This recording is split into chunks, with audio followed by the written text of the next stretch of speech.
ఒక యుద్ధము అని మాట్లాడేమో అనుకోండి, అందులో ఎన్ని పెర్ముటేషన్స్ కాంబినేషన్స్ ఉంటాయి అనేది భారతీయులుగా మనం ఖచ్చితంగా తెలుసుకోవాలి.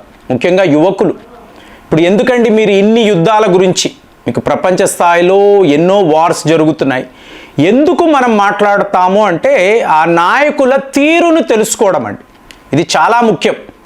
ఎందుకంటే మనము భారతీయులుగా ఎన్నో రకాలుగా ఎన్నో ఏళ్ల తరబడి వందల సంవత్సరాలు ఇబ్బంది పడ్డాం. మరి ఇవాళ కూడా మనం మేలుకోకపోతే మన దేశము ఏంటి, మన భవిష్యత్తు ఏంటి తెలుసుకోలేదు అనుకోండి, అప్పుడు ఏం జరిగిందో మళ్ళీ అదే జరుగుతుంది. ఇప్పుడు ఇండియన్స్లో ఉండే ప్రాబ్లం ఏమిటంటే మన దాకా వస్తేనే సమస్య, లేకపోతే అది ఏంటి అని కూడా పట్టించుకోరు. నాకు ఒక మేధావి ఒక అద్భుతమైన విషయం చెప్పారు.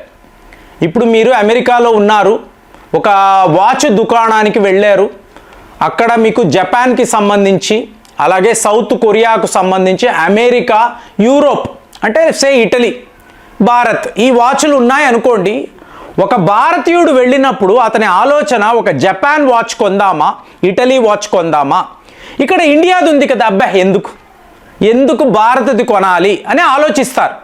కానీ అదే మీరు ఒక టాటా వాళ్ళది టైటన్ అనబడే వాచ్ ఉంది కొన్నారు అనుకోండి, ఈ డబ్బు భారత్కే కదా వెళుతుంది, నా దేశానికే కదా వెళుతుంది, నేను కొంత కాంట్రిబ్యూట్ చేసిన వాడిని అవుతాను కదా.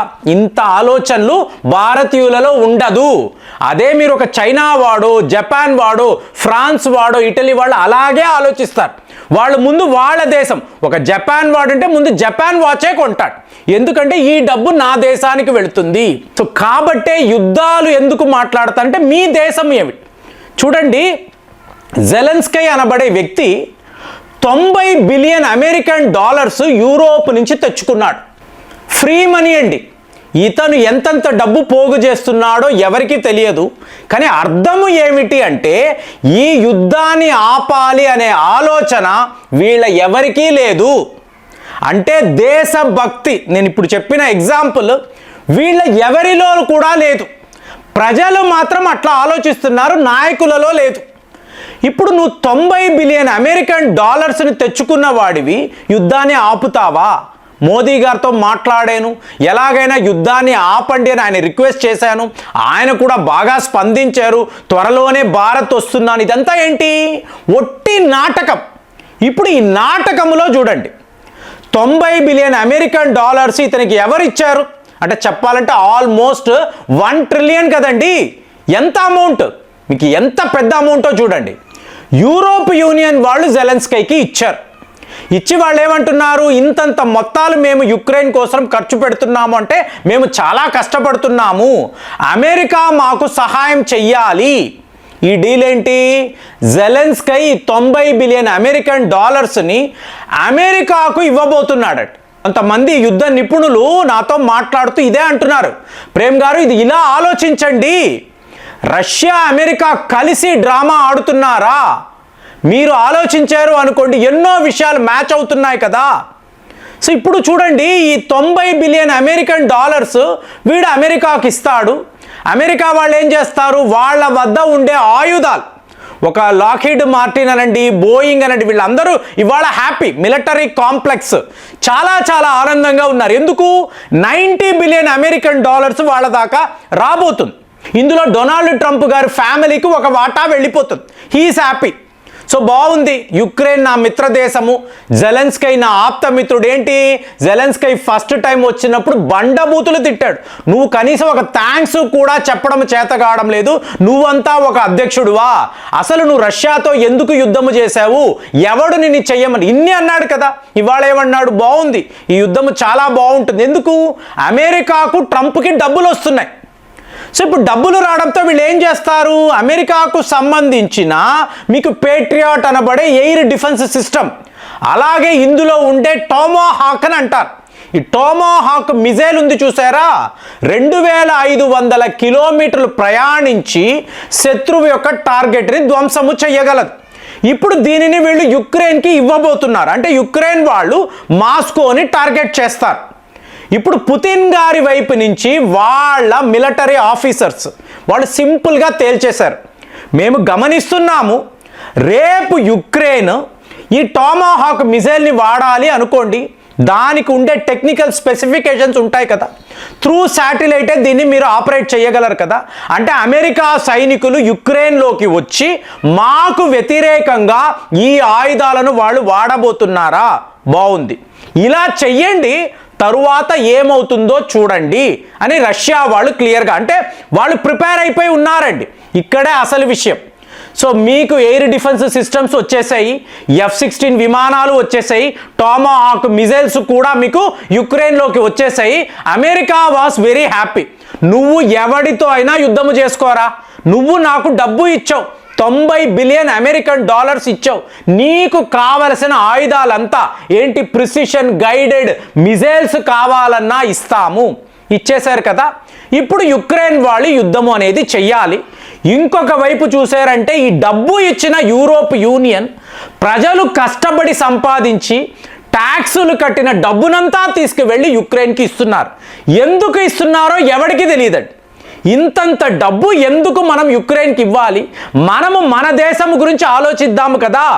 ఎవడు ఆలోచించట్లా.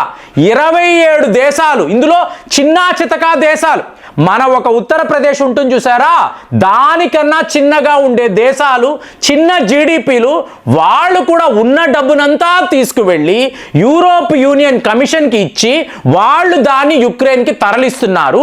ఈ డబ్బంతా నేరుగా అమెరికాకు వస్తుంది. సో అగ్రరాజ్యము ఎంత సంపాదించుకోవాలో అంత సంపాదిస్తున్నారు. ఈ యుద్ధము చాలా బాగుంది, we are very happy about this war, ఇది అమెరికా వాళ్ళు ఆలోచిస్తున్నారు. ఇప్పుడు మరి ఇంకొక విషయాన్ని చూశారు అనుకోండి, ఈ ఆయుధాలంతా వచ్చిన వెంటనే వాళ్ళు రష్యాపై వాడతారు కదా. సో రష్యాపై వాడుతున్నప్పుడు రష్యా వాళ్ళు కూడా తిరగబడతారు. గత 12 గంటలలో మీకు నాన్ స్టాప్ అటాక్స్ అండి. ఎక్కడ? కీవ్ పైన, యుక్రెయిన్ రాజధాని కీవ్ పైన లాస్ట్ 12 అవర్స్ రష్యా వాళ్ళు నాన్ స్టాప్ డ్రోన్లు అనండి, నాన్ స్టాప్ మిసైల్స్ వాడుతున్నారు. అంటే వాళ్ళు రెడీగా ఉన్నారు రష్యా వాళ్ళు, నాటోనా పద చూసుకుందామా అన్నట్టున్నారు. కానీ ఇక్కడ గేమ్ అంతా మీరు చూసారో అనుకోండి, రేపు ఈ ఆయుధాలను వాడతారు, ఒక 3 నెలలు 4 నెలలు ఈ అస్త్రాలన్నీ అయిపోతాయి. రష్యా వాళ్ళు F-16 విమానాలను కూల్చేస్తారు, పేట్రియాట్ ఎయిర్ డిఫెన్స్ సిస్టమ్ బూడిదైపోతుంది. ఇప్పుడు మళ్ళీ ఆయుధాలు కావాలి అని జెలెన్స్కీ అంటాడు, మళ్ళీ నాకు డబ్బు కావాలి అంటాడు. ఆల్రెడీ ఇంతంత డబ్బు ఖర్చు పెట్టేసి ఉన్నారు కదా, మళ్ళీ ఎక్కడి నుంచి డబ్బు తెస్తారు? అమెరికాను అడిగితే నేను ఆయుధాలు ఇవ్వడమే, మీరు నాకు డబ్బు ఇవ్వండి, మళ్ళీ మీకు ఎన్ని ఆయుధాలు కావాలన్నా ఇస్తాను. అంటే ఇక్కడ మీరు గమనించారు అనుకోండి, రష్యా వాళ్ళు యుద్ధము చేస్తూ యుక్రెయిన్లో సకానికి సగం భాగాన్ని వాళ్ళ దేశంతో కలిపేసుకుంటారు. సో రష్యా యొక్క ప్లాన్ ఏంటో క్లియర్గా ఉన్నారు. మరి అమెరికా ప్లాన్ అన్నారు అనుకోండి, ఆయుధాలను అమ్ముతూ పోవడం. ఇప్పుడు 90 బిలియన్ అమెరికన్ డాలర్స్ ఖర్చు అయిపోయింది, మళ్ళీ ఇంకొక 90 బిలియన్ అమెరికన్ డాలర్స్ ఇవ్వండి, మళ్ళీ మీకు ఆయుధాలు ఇస్తాము.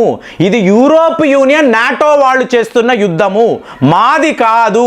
మా పని ఏంటి? మీరు ఇచ్చే డబ్బు, దానికి కావలసిన ఆయుధాలు మేము మీకు అందజేస్తాము, ఇంతే అని చెప్పి అమెరికా వాళ్ళు అంటారు. ఫైనల్గా మీరు ఆలోచించారు అనుకోండి, అక్కడ రష్యా వాళ్ళు బెనిఫిట్ అయిపోతున్నారు, ఇక్కడ అమెరికా వాళ్ళకి కావలసిన డబ్బు వచ్చేస్తుంది. కాబట్టే పుతిన్ గారు పనిగట్టుకొని ఈ నాటో దేశాలపైన డ్రోన్లు అని విమానం అంటే వాళ్ళని కవ్వించడం, రెచ్చగొట్టడం, భయపడిపోయి వీళ్ళ దగ్గర ఉన్న డబ్బునంతా తీసుకువెళ్ళి యుక్రెయిన్కి అప్పచెప్పడం, యుక్రెయిన్ వాళ్ళ డబ్బునంతా అమెరికాకు పంపించడం. సో ఇక్కడ ఇరు అగ్రరాజ్యాలు బెనిఫిట్ అయిపోతున్నారు. యూరోప్ యూనియన్ మాత్రం ఉన్న డబ్బునంతా పెట్టేసి కటిక పేదరికంలోకి వెళ్ళిపోతారు. రేపు మళ్ళీ డబ్బు అంటే ఇవ్వడానికి ఉండదు, ప్రజలు తినడానికి తిండి ఉండదు, ఇక్కడ ఎనర్జీ సోర్సు ఉండదు, మీకు ఇక వింటర్స్ జనవరి వరకు భీకరమైన చలి ఉంటుంది, మీకు ఎక్కడ దీపాలు వెలిగించుకోవడానికి కూడా చమురు అనేది యూరోప్లో ఉండదు. ఈ క్యాల్కులేషన్స్ భారతీయులుగా మనకు తెలిసి ఉండాలండి. ఎందుకంటే ప్రపంచానికి ఇలాంటి యుద్ధ నీతిని ఇచ్చినది మనం. సో మనకే తెలియకపోతే ప్రాబ్లం కదా. కాబట్టే యుద్ధాల గురించి మనం ఎక్కువ మాట్లాడాలి, దీని వెనుక ఉండే ఈ డ్రామానంతా మనం అర్థం చేసుకోవాలి. మరి ఇప్పుడు నేను ఇన్ని విషయాలు మాట్లాడాను కదా, మీకేమనిపిస్తుంది? రష్యా యుక్రెయిన్ యుద్ధము ఇది ఇలా పోతూనే ఉంటుందా? ఈ ఆయుధాల అమ్మకం అనేది ఆగదా? మీరేమనుకుంటున్నారు? కామెంట్స్లో రాయండి. మళ్ళీ వచ్చే వీడియోలో కలుద్దాం. జై హింద్.